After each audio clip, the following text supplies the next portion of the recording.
కృష్ణా జిల్లా పులిగడ్డ పల్లెపాలెంలో మంత్రి నారా లోకేష్ మత్స్యకారులతో కలిసి పడవ ప్రయాణం చేశారు. ఈ సందర్భంగా వారి జీవన పరిస్థితులను అడిగి తెలుసుకొని వేట నిషేధ కాలంలో ప్రభుత్వం అందిస్తున్న ఆర్థిక సహాయంపై ఆరా తీశారు.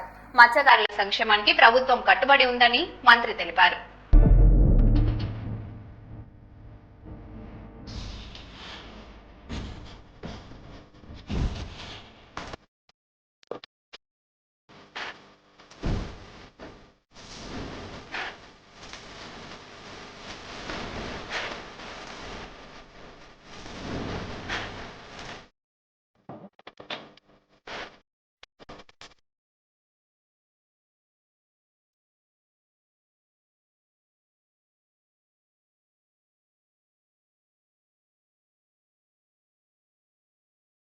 ఈ వృత్తి పైన మీకు ఎంత ఆదాయం వస్తుందమ్మా?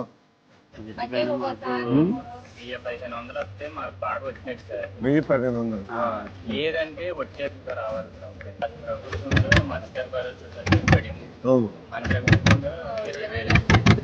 ఇప్పుడు రెండో విడత కూడా వచ్చింది. రెండో విడత మొన్న వచ్చింది. అదే ఈ వేట నిషేధం అప్పుడు పడుతుంది.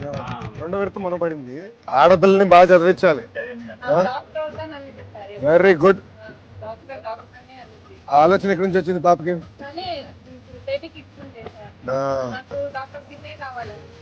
అక్కడి నుంచి ఆలోచన వచ్చింది.